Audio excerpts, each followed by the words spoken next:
안녕하세요. 서울 근교에 살고 있는 이혼한 지 얼마 되지 않은 30대 여자예요.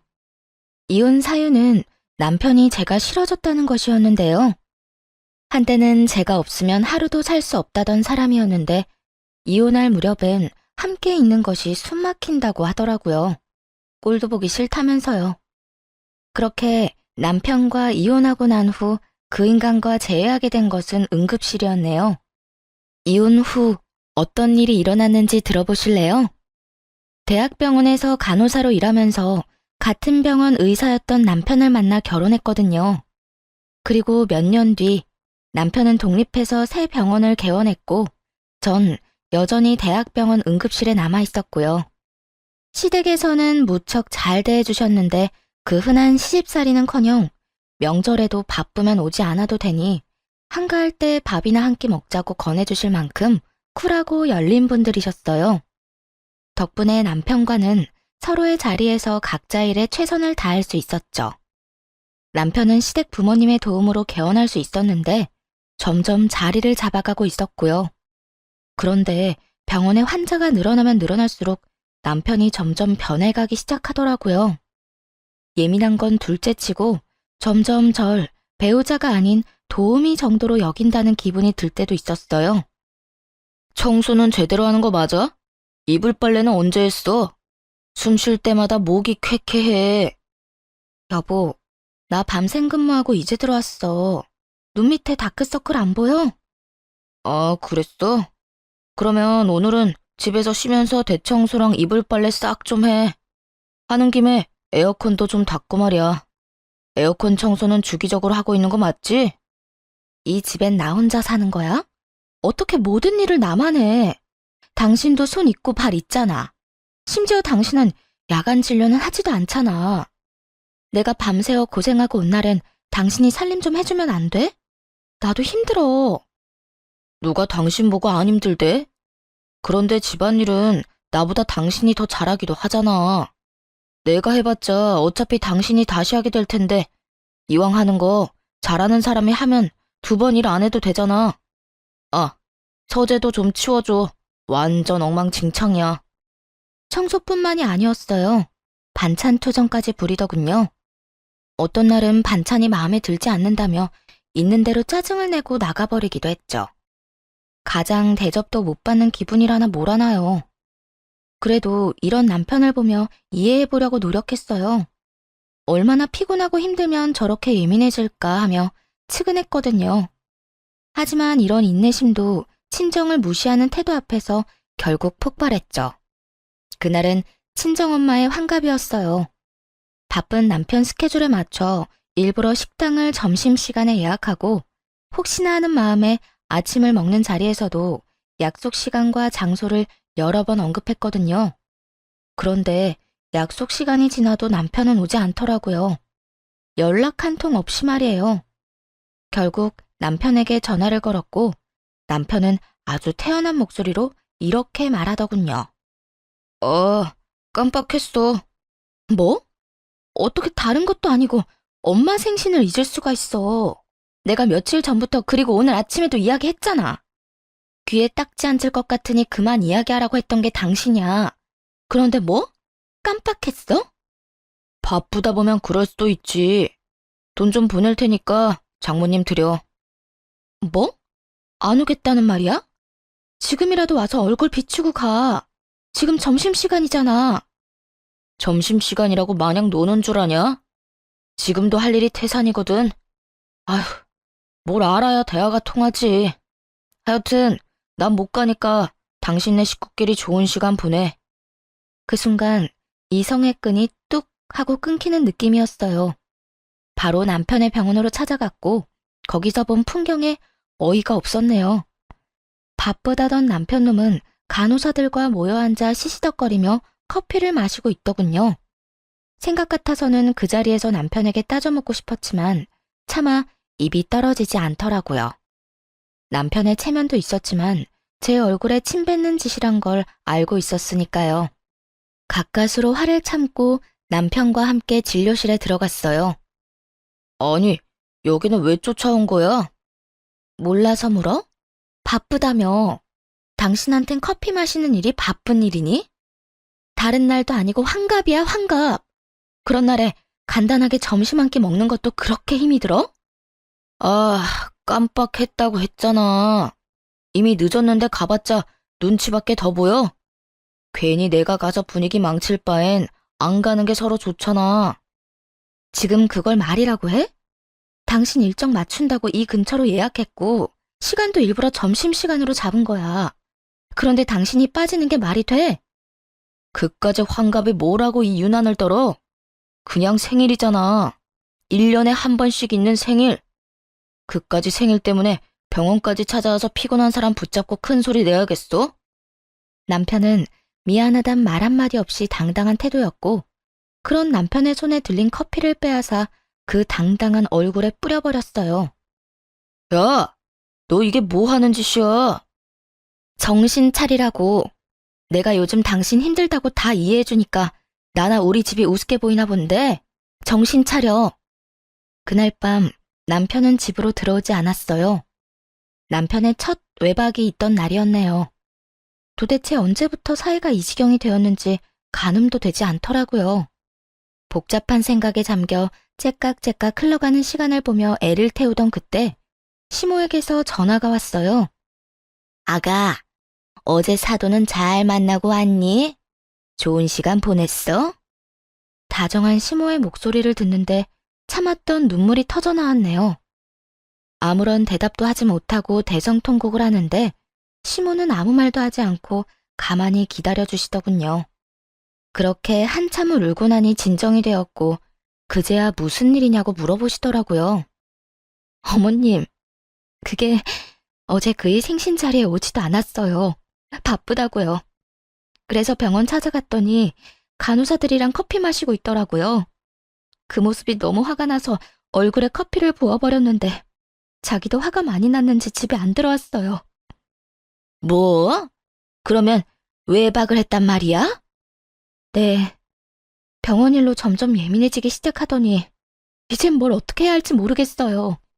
이 녀석이 우리가 알아서 할 테니 넌 가만히 있거라. 그날 저녁 시댁에선 저와 남편을 불렀고 시댁에 도착했을 즈음엔 이미 한바탕 난리가 났더라고요. 벼락같이 호통을 치는 시부와 그런 시부 앞에 무릎 꿇고 앉아있는 남편. 남편은 아무 말도 못하고 고개만 숙이고 있더군요.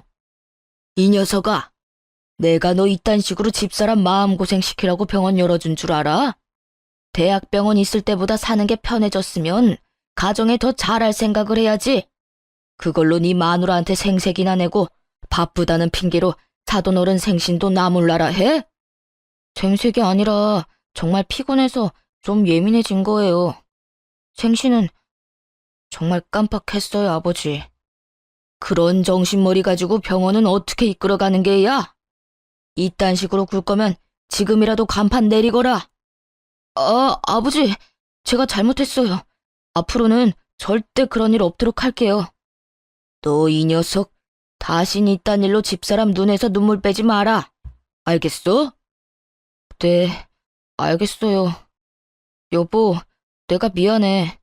앞으로 이런 일 없도록 할게. 약속해. 개원 당시 워낙 받은 도움이 커서 시부모님들 말씀이라면 꼼짝도 못하던 남편이었죠. 이번에도 마찬가지였어요. 진심이라고는 느껴지지 않았지만 용서를 구하기는 하더라고요. 그리고 한동안은 잘하는 척도 했고요. 하지만 그럴수록 남편의 마음은 이미 떠난 것이 느껴졌어요. 아니, 단순히 마음이 떠난 것이 아니라 다른 이유가 있을 거라 확신하게 되었죠. 그렇지 않고서야 둘 사이에 큰 다툼이 있었던 것도 아니었고 기분이 상한 일도 없었는데 사람이 저렇게까지 변한 것은 말이 안 되니까요. 혼자 고민을 하다가 남편 병원에서 일하고 있는 동기에게 물어보기로 했네요. 꽤 긴 시간을 남편과 함께 보내는 친구이니 이유를 알지 않을까 해서였죠. 지연아, 혹시 우리 남편 요즘 무슨 일 있어? 원장님? 아니, 왜? 무슨 일 있으시대? 아니, 요즘 좀 이상해서 혹시 너는 알까 해서 연락해봤어. 요즘? 이상한 건 없었는데. 조금 예민하시긴 했지. 뭐 그거야, 그럴 수도 있는 일이니까. 그거 말곤 다른 이상한 점은 없었는데. 아, 혹시 우리 남편 여자 있는 건 아니겠지? 100번은 넘게 고민하고 물은 말이었는데 이 말을 들은 친구는 듣자마자 깔깔거리고 웃더라고요. 자신이 아는 한 그럴 리가 없다고 말이죠. 뭐? 넌 말이 되는 소리를 해. 네 남편을 어떻게 나보다 더 모르니? 네 남편 매일 병원에서 살다시피 하고 진료 끝나면 바로 집에 가는데. 친구들도 점심시간에 잠시 병원에 와서 보고 가는 게 전부고 따로 약속 잡는 일도 없으신 것 같고 말이야. 너도 요즘 많이 피곤한가 보다 그런 생각까지 하는 거 보면. 그러지 말고 쉬는 날에 잠이나 좀 푹 자. 서로 예민하다 보면 자주 부딪히고 또 그러다 보면 별 생각이 다 드는 법이야. 음, 그래, 알겠어. 우리 남편한텐 내가 이런 이야기 한 거 비밀로 해줘? 당연하지. 얼른 좀 쉬어. 믿었던 친구였어요. 동기들 가운데서도 친했고 무엇보다 유부녀이기에 이런 마음을 더 잘 이해하고 상황을 객관적으로 볼 거라 생각했죠. 그런 친구의 조언을 듣고 나서도 이상한 기분은 사라지지 않았지만요. 그래서 결국 남편의 뒷조사를 시작했네요. 다들 뒷조사만 했다 하면 무슨 판도라 상자 열리듯 남편이 숨기고 있던 모든 것이 밝혀지곤 하던데 아니었어요. 허무할 정도로 아무것도 없더라고요. 친구의 말처럼 병원과 집을 오가는 단순한 생활의 반복이었거든요. 가끔 친구를 만나기도 했지만 다 남자들일 뿐만 아니라 그것마저도 차를 마시거나 편의점에서 캔 음료나 마시곤 헤어지는 게 전부더라고요. 술은 입에도 대지 않았고요. 병원에서 회식을 해도 1차에서 끝내곤 혼자 병원에 들러 나머지 일을 보곤 집으로 돌아오곤 했더군요. 딱히 뭐가 나오지 않아 다행스럽긴 했지만 정작 아무것도 나오지 않으니 환장할 노릇이었어요. 남편은 여전히 이상하게 변해만 갔으니까요. 그렇게 감정이 요동을 지던 어느 날, 남편 입에서 결국 이혼이란 말이 나오고야 말더군요.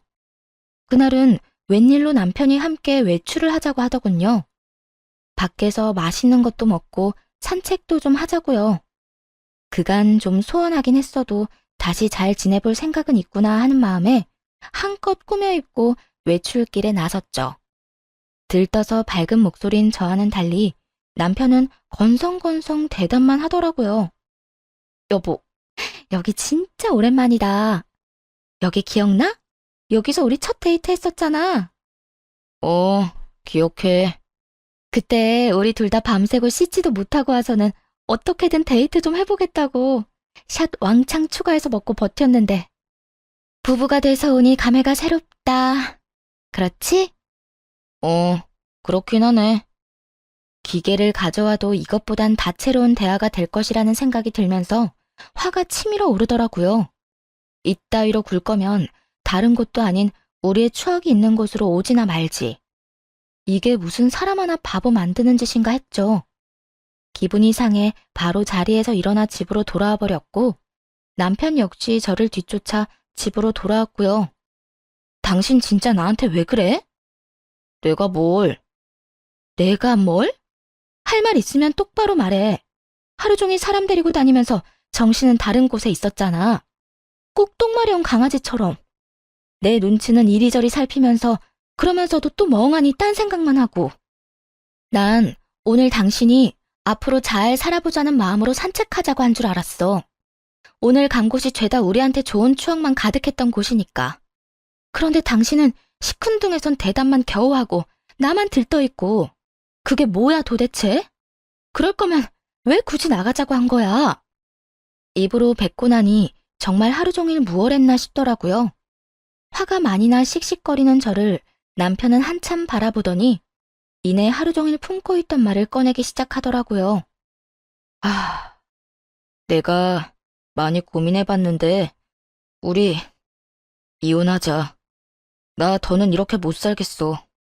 목소리에 미안함이라곤 찾아볼 수가 없더라고요. 마치 제가 유책 배우자라도 된다는 듯 말이에요. 이혼? 지금 이혼이라고 한 것 같은데 내가 제대로 들은 거 맞아? 이혼하자고. 나 이제 당신이랑 사는 거 너무 힘들어. 그러니까 오늘 하루 종일 한 짓이 사실은 데이트가 아니라 당신 마음 정리할 시간이 필요했던 거네? 말하자면 마지막 점검 같은 거였어. 맞아? 꼭 그런 건 아닌데 당신하고 돌아다니면서 마음이 더 확고해지긴 했어. 내가 뭘 어떻게 했다고 그렇게 힘들어? 내가 당신을 힘들게 해? 그냥 당신이랑 같이 사는 것 자체가 힘들어. 당신이 뭘 잘못한 게 아니라 그냥 내가 이제 당신을 안 사랑해.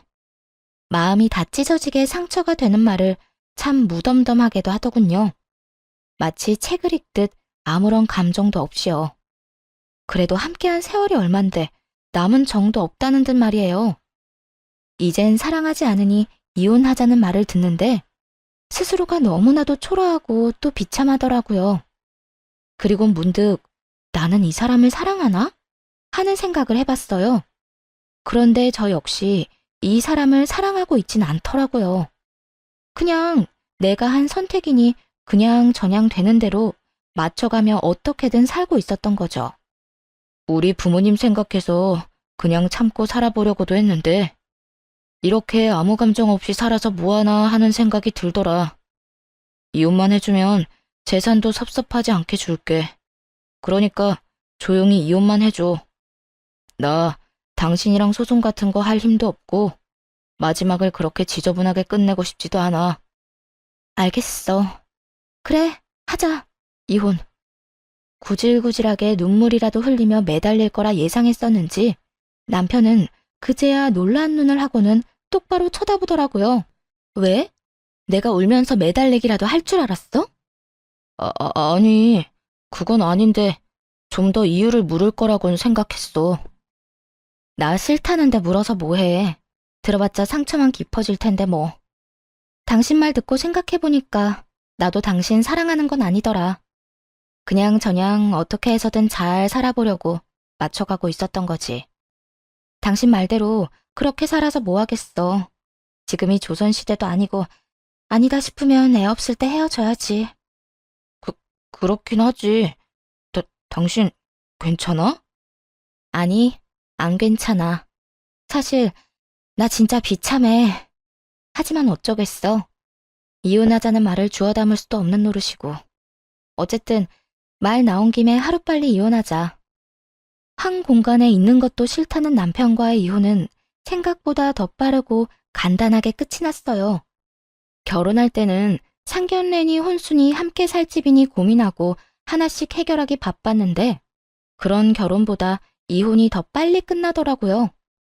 남편은 약속한 대로 재산을 나눠주었고 시부모님께 이혼 사실을 전해드렸어요. 마지막으로 물으마. 너 지금 이혼하면 너에게 해주던 모든 것들 다 끊을 것이야.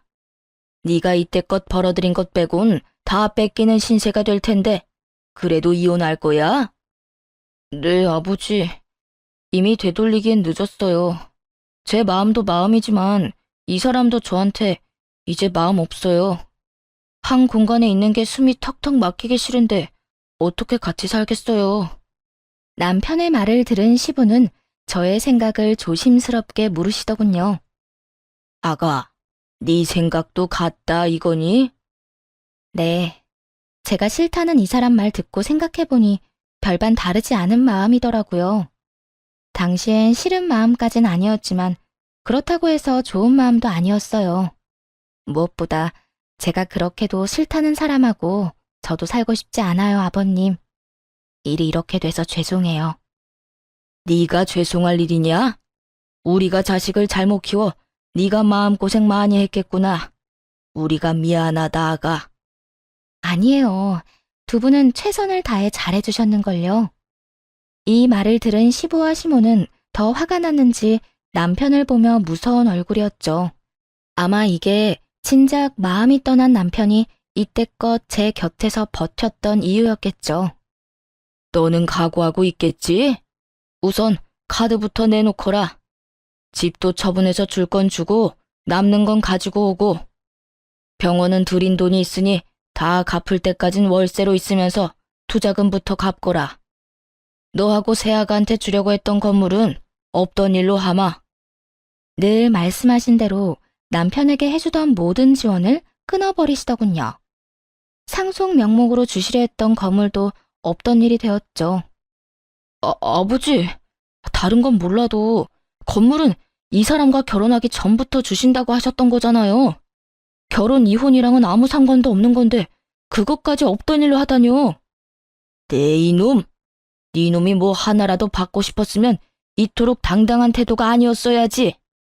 네 놈이 오늘 여기 와서 적어도 미안한 기색이라도 내비쳤다면 내 당장은 아니더라도 훗날 언젠가 건물은 주려고 했다.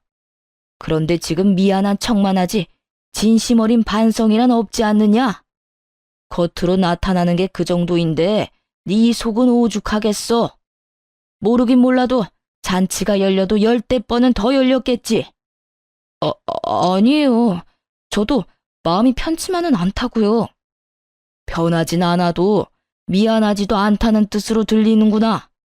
아니요. 저도 죄송하고 미안해요. 진심이에요. 에휴, 더는 듣고 싶지도 않다. 내가 병원을 남겨둔다고 해서 괜한 기대는 하지 말거라. 말한 대로 투자금이 적지 않기에 그 돈은 회수하려고 남겨두는 것이니. 그러니 허튼 짓 하지 말고 빚이나 잘 갚아. 시부는 투자금 회수 목적으로 월세를 내는 대신 병원은 유지할 수 있도록 해주시더라고요. 이미 마음 떠난 사람과 이혼하면서 재산이라도 넉넉히 받아왔으니 그만하면 괜찮은 이혼이다 싶었죠. 거기에다 남편이 가진 것까지 다 신기루가 되어 사라졌으니 복수도 이만하면 되었다고 생각하기도 했습니다. 비록 제대로 된 이유는 끝까지 알 수 없었지만 말이에요. 단순히 이제 사랑하지 않는다는 이유로 이혼하겠다는 말을 그대로 믿은 것은 아니었기에 더 조사를 해봤지만 아무리 찾아봐도 이렇다 할 만한 것은 나오지 않았거든요.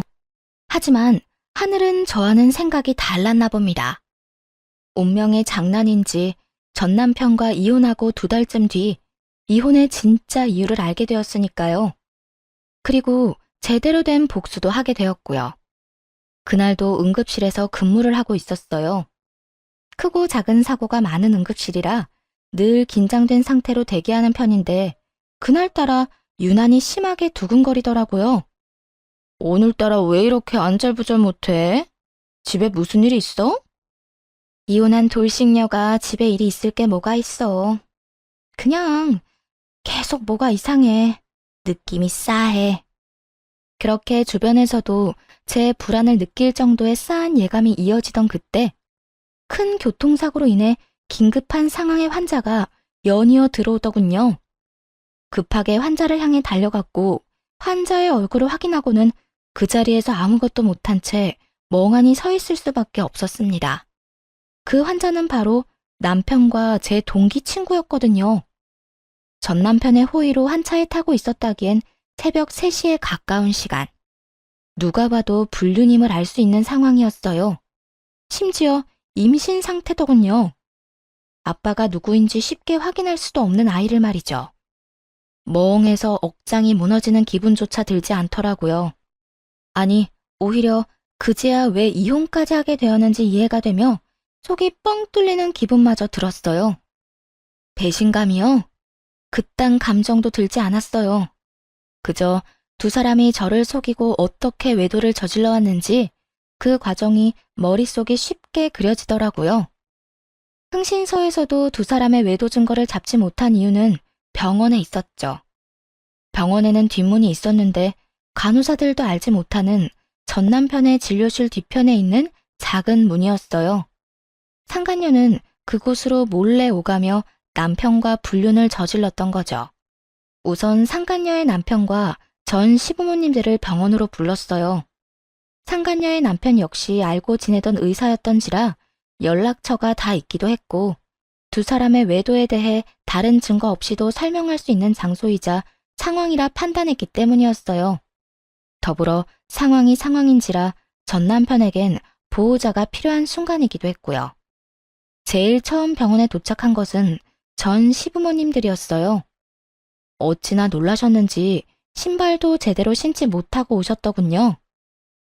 아가야, 이게 무슨 일이니? 우리 아들이 사고라니? 얼마나 큰 사고길래? 그게 상황이 좋지 않아요. 일단 제가 사인해서 수술은 들어갔는데 어떻게 될지. 저도 장담할 수가 없어요, 어머님. 어쩌니? 이 새벽에 왜 운전을 하고 돌아다닌 게야? 혼자였니? 아니면 누가 옆에 있었니? 그게 혼자는 아니었어요. 전 시모는 저의 곤란한 표정을 보더니 말하지 않아도 안다는 듯 손을 꽉 잡으셨고 전 시부는 두 눈을 질끈 감으시더군요. 저보다도 두 분이 더 상처를 받으신 듯 잡은 두 손이 미세하게 떨리고 있더라고요. 전 괜찮아요. 그런데 그 사람 상태가 생각보다 좋지 않아요. 일단 다른 건 생각하지 마시고 지금은 수술 생각만 하기로 해요. 보호자 대기실 저쪽에 있으니 가셔서 몸부터 좀 녹이세요. 그래, 일단은 애 몸부터 생각합시다. 아가, 너도 얼굴이 좋지 않아. 따뜻한 것 좀 마시고 일하거라. 응? 네, 아버님. 그렇게 전 남편의 상태를 전하고 두 분을 진정시키고 응급실로 돌아왔는데 상간녀의 남편이 뛰어들어오더군요. 가운을 입고 뛰어들어오는 걸 보니 병원에 있다가 달려오는 길인 듯 했어요. 수민 씨, 우리 지연이 많이 다쳤어? 걱정하며 뛰어들어오는 상간녀의 남편을 보며 고민이 되지 않았던 건 아니었어요. 굳이 둘의 불륜 사실을 지금 밝히는 게 맞을까 해서요. 그런데 지금 이야기하지 못하면 나중은 없을 듯 했고 그렇다고 덮고 지나갈 만큼 바보는 되고 싶지 않았어요. 그래서 결심했죠. 그 순간에 모든 사실을 밝히기로요. 그게 지연이는 그나마 괜찮은데 우리 전 남편이 많이 다쳤어요. 함께 있었더라고요. 전 남편이라면 그러면 둘이 같이 차 타고 가다가 사고가 났단 말이야? 지금 이 시간에 두 사람이 함께 있을 일이 뭐가 있어? 설마 아니지? 믿을 수 없다는 듯 멍하니 바라보는 상간녀의 남편을 보는데 그 심정이 이해가 되더라고요. 갑작스럽게 이혼 통보를 들었을 때가 떠오르며 말이죠. 절로 나오는 한숨을 내쉬며 다른 사실을 알려주었어요. 바로 상간녀의 임신 소식 말입니다. 아, 그 설마가 사람 잡았네요. 엑스레이 찍기 전에 혹시 몰라서 검사했는데 지연이 임신이더라고요. 알고 있었어요? 임신? 지연이가? 아니, 몰랐어. 임신이에요, 지연이. 한 5주쯤 된 것 같은데. 하여튼 아기는 무사해요. 상간녀의 남편은 대답이 없었고 저 역시 더는 할 수 있는 말이 없더라고요. 비교적 적게 다친 상간녀가 급한 치료를 마치고는 자신의 남편을 향해 다가왔거든요. 여보, 어떻게 알고 여기까지 온 거야? 지금 병원에 있어야 하는 거 아니야? 지금 그게 중요해? 당신 바람 피우고 있었어? 어? 그게 무슨 말이야? 바람이 아니면 지금 이 시간에 당신이 왜 최 원장이랑 한 차를 타고 가다가 사고가 나? 그게 말이야? 아, 됐어. 많이 다친 거 아니지? 치료 받을 거 받고 퇴원하는 대로 이혼 준비나 해. 나도 바빠서 병원 가야 하니까. 상간녀의 남편은 더는 말을 섞고 싶지도 않다는 듯 상간녀의 말을 잘라버리고 병원 밖으로 나가버렸어요. 상간녀는 그제야 제가 보이는 듯 언성을 높이며 따지고 들더라고요. 네가 우리 남편 불렀니? 응. 알다시피 보호자가 필요한 순간이라서 말이야. 때마침 연락처도 알고 있어서 불렀는데 왜? 왜? 지금 왜라는 말이 나와? 네 가정 깨졌다고 내 가정까지 깨겠다는 심보야? 야, 말은 바로 해. 네 가정도 네가 깬 거야. 애초에 바람 피운 연놈은 너랑 저 새끼인데 왜 애꿎은 내 탓을 해? 네가 내 남편을 불렀으니까. 그러게, 누가 사고가 나래? 아니, 누가 바람을 피우래? 너도 참 뻔뻔하다. 어떻게 나한테 그딴 걸 따질 생각을 해? 검사 받으면서 양심도 같이 두고 왔니? 정신 차려, 이 상간녀야. 넌 상간녀 중에서도 악질이야. 어떻게 동기 남편이랑 그딴 짓을 저질러? 그러면서 뭐? 원장님은 바람 피울 리가 없다고? 내가 발 동동 구르며 너한테 고민 상담할 때 내가 얼마나 웃었을까? 다른 사람도 아닌 당사자한테 그걸 묻고 있었으니 말이다. 너도 알지? 지금도 상간녀 소송은 가능하다는 거. 그냥 넘어갈 생각 없으니까 각오하는 게 좋을 거야. 상간녀는 온갖 거친 말들을 쏟아내기 시작했는데 그냥 무시하고 일터로 돌아왔어요. 그 새벽이 어떻게 지나갔는지도 모르게 시간은 흘렀죠. 그 후 상간녀는 이혼을 하게 되었더라고요. 듣기론 막상 이혼이 진행되자 상간녀는 담담하게 그 상황을 받아들이고 이혼했다더군요. 하긴 뱃속에 애도 있으니 나름 현명한 판단을 한 것이었겠죠. 그 아기로 인해 앞으로 어떤 일이 일어날지도 모르고 말이죠.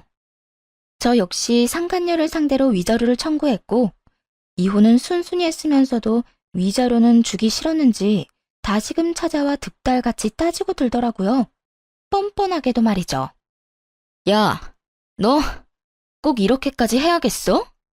너 때문에 나까지 이혼하는 꼴 봤으면 됐잖아. 그랬으면 됐지. 꼭 상간녀 소송까지 해야겠어? 넌 이미 이혼도 했잖아. 어찌나 뻔뻔한지 얼굴에 침이라도 뱉어주고 싶은 마음이었네요. 그냥 내쫓아버릴까 하는 생각이 들기도 했지만 뱉어내는 말들이 너무나도 주옥 같아 대꾸하지 않고는 못 견디겠더군요.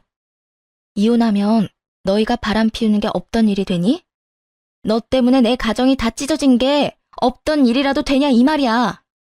그렇게 소송이 무섭고 돈이 아까웠으면 애초에 그딴 짓은 하지 말았어야지. 여기까지 찾아올 정성으로 차라리 용서를 구해보지 그랬어. 그랬으면 지금 이런 일은 없었을 텐데 말이야. 뭐 이미 늦었지만. 그래, 내가 다 잘못했고 너한테 죽일 년이니까 상간녀 소송 그거 하지 마. 우리 그래도 한때는 친구였잖아. 그러니까 소송만은 하지 말아줘.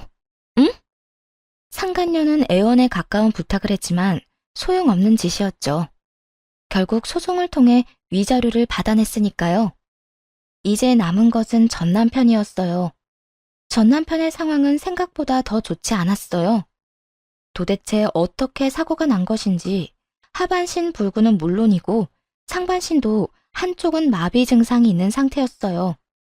의사 생활은 물론이고 일상생활에도 불편함을 겪을 정도였죠. 즉, 장애인으로 살아가야 할 신세가 되었습니다. 그런 신세가 된 전 남편을 보는 것은 전혀 슬프지 않았는데 슬퍼하는 전 시부모님을 지켜보는 것은 힘들더라고요. 아무래도 그간 친부모님처럼 잘 대해주신 분들이니까요. 그래서 전 남편의 곁을 지키는 두 분을 챙기기 시작했고 그런 행동에 상간녀가 안달이 난 모양이더라고요. 혹시나 전 남편을 빼앗길까 조바심이 들었는지 어느 날은 전 시부모님 앞에 무릎을 꿇고 앉아 절절한 사랑 고백을 하더군요. 저희가 비록 시작은 옳지 않았으나 마음만큼은 정말 진심이었어요. 저 원장님 진심으로 사랑해요. 그래서 뭘 어쩌란 말이니? 너를 며느리로 받아달라 이 말이니? 네 눈엔 제 불구된 거 안 보이니? 그래도 상관없다 이거야? 네, 저는 상관없어요. 원장님 상황이 어떻든 전 원장님을 사랑해요, 어머님. 그러니까 저 좀 예쁘게 봐주세요. 제가 살면서 정말 잘할게요. 저 받아주신 거 절대 후회할 일 없도록 잘할 자신 있어요. 그래, 그러려무나. 전 시댁에서 허락을 하니 상간녀는 부잣집에 시집갈 생각에 기쁜 내색을 감추지 않더라고요. 하지만 그것도 잠시였어요. 전 시댁에선 병원도 빼앗고 그나마 지원해주던 병원비마저 끊어버렸으니까요. 불구가 된 아들을 버리기는커녕 데리고 살아준다는데도 불구하고 이토록 냉정하게 구신 이유가 다 있었어요.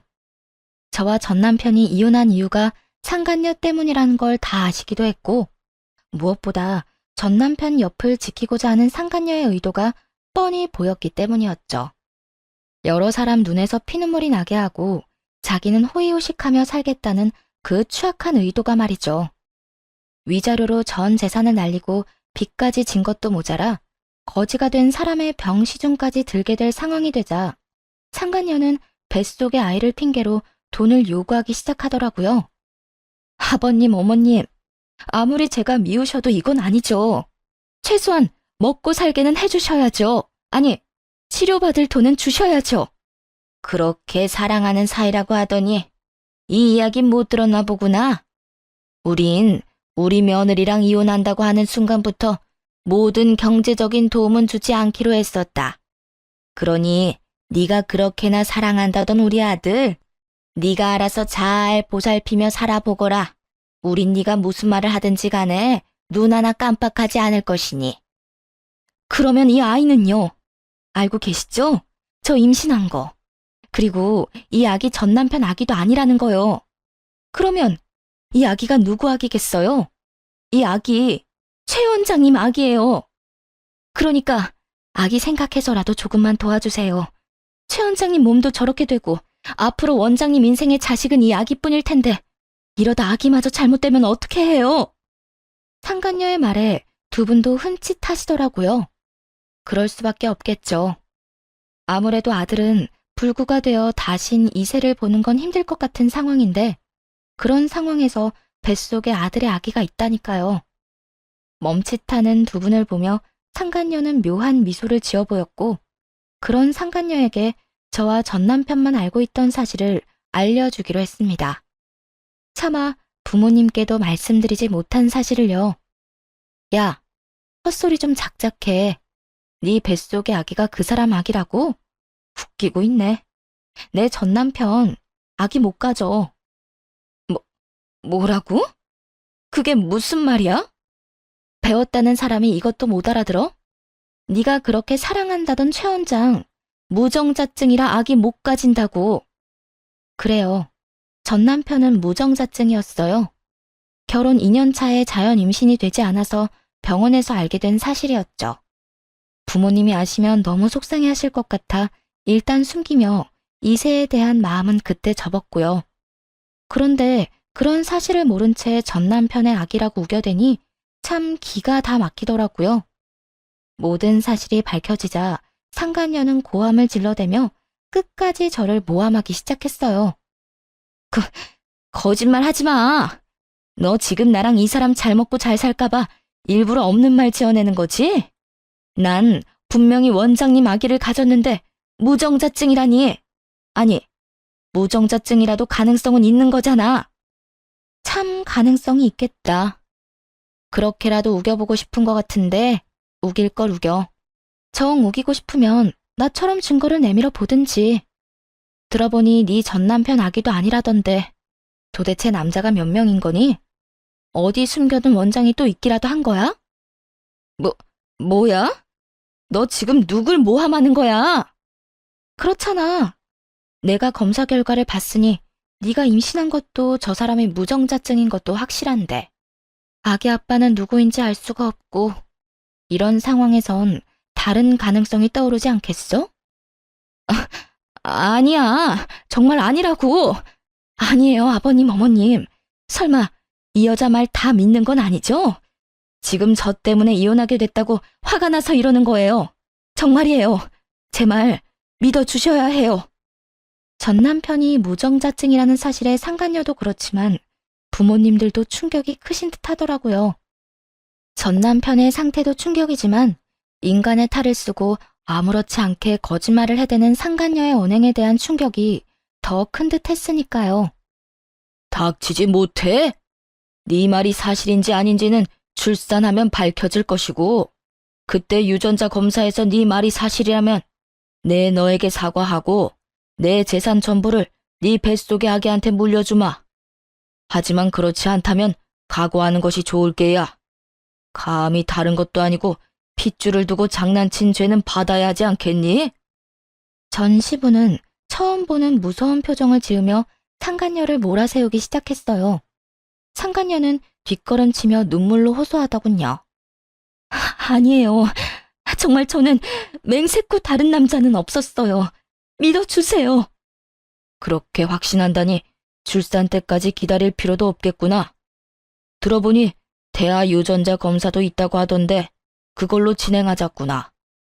네 말대로 네 뱃속의 아기가 우리 아들 핏줄이라면 우리한테 귀한 손주인데 힘들게 키울 수는 없는 노릇이니. 말을 끝낸 전 시부는 눈짓으로 상간녀를 붙잡아달라고 부탁해왔고 전 상간녀를 붙잡았어요. 붙잡힌 상간녀는 발악하며 고함을 질러대더라고요.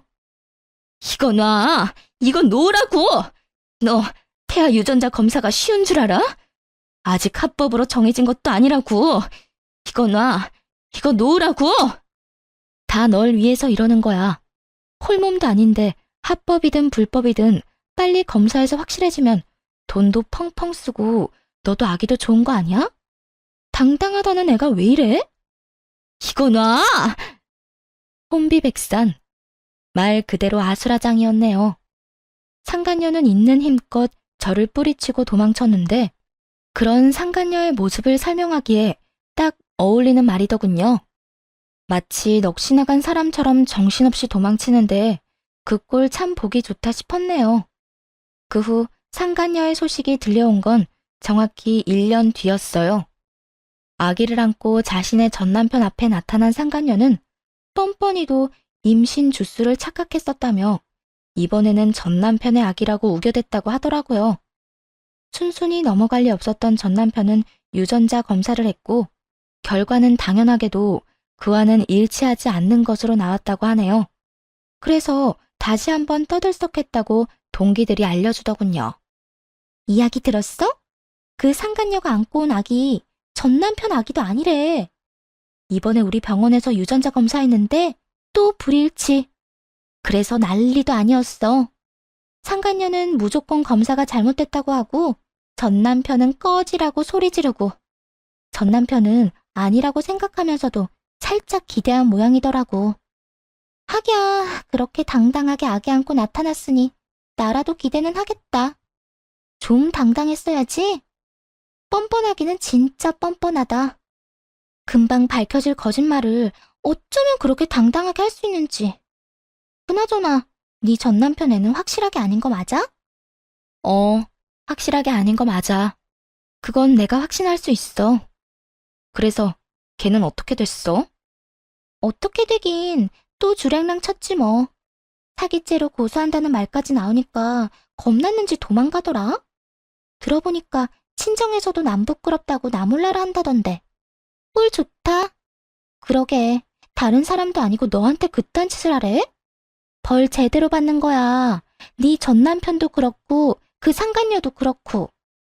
그러면서 진짜 아기 아빠는 누구인가에 대해 한동안 입방아에 오르락내리락거리기도 했죠. 한바탕 소동이 끝나고 전남편은 병원에서 퇴원해 요양원으로 가게 되었어요. 아무래도 집에서는 관리가 힘들고 재활도 함께 진행해야 하니 요양원에서 지내며 전문가들의 도움을 받기로 한 것이죠.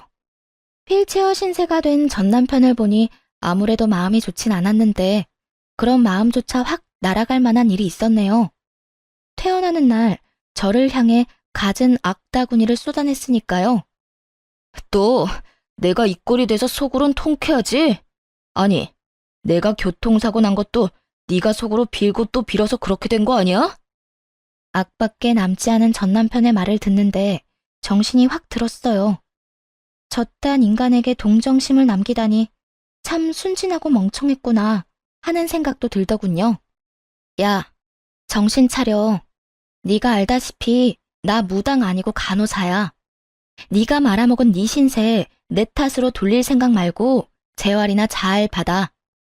이제 옆에서 도와줄 여자도 없는데 혼자 잘 살아가야 할 거 아니야. 야, 너 진짜 내가 가만둘 것 같아? 네가 가만 안 두면 어쩔 건데? 네가 인간이라면 나한테 이러면 안 되는 거 몰라?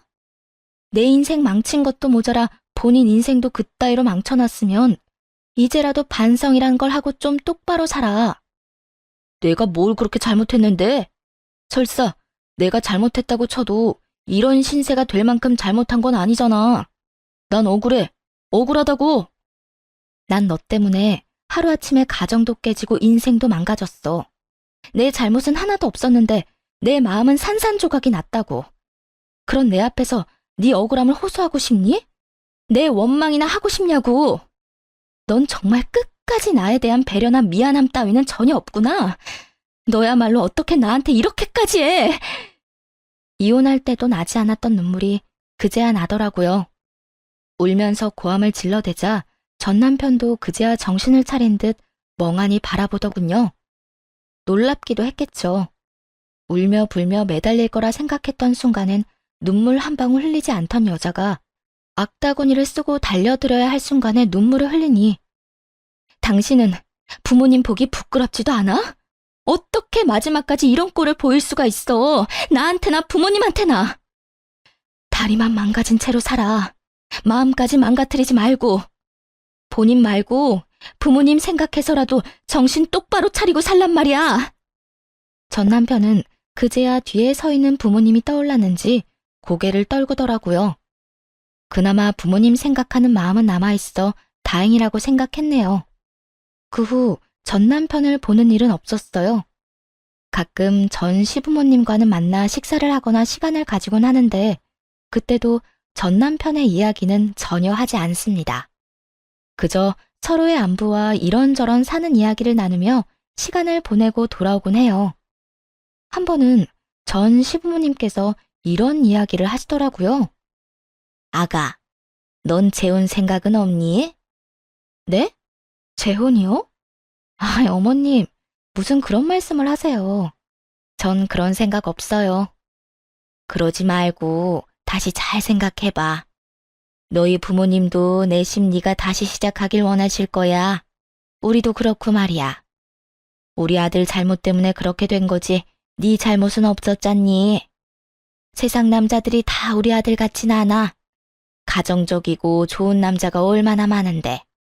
나이도 아직 젊은데 잘 생각해 보려무나. 너 시집 간다고 하면 혼수는 우리가 해주마. 네가 정말 딸 같아서 하는 말이야. 너무 걱정하시는 것 같아 대답은 잘 생각해 보겠다 했지만 재혼 생각은 전혀 없는 상태예요. 마음에도 정해진 양이 있다고 하는데 이미 전 남편에게 온 마음을 다 쏟은 것 같거든요. 사랑도 미움도 무관심도 말이에요. 언젠가 이 마음들이 다시 채워진다면 그때는 다시 좋은 사람을 만날 수도 있지 않을까요? 요즘 전 병원을 그만두고 휴식을 취하고 있는 중이에요. 너무 많은 일이 있기도 했고 간호사라는 직업에 대한 회의감이 들어서요. 갈림길에 서서 고민을 하는 단계라고나 할까요? 요즘엔 유아교육에 대해 공부를 하고 있긴 한데 이 어두운 터널을 벗어나 무엇을 하며 살아갈지 기대되는 요즘이네요. 이로써 저의 사연은 끝이 났네요. 긴 사연 함께 해주셔서 감사합니다.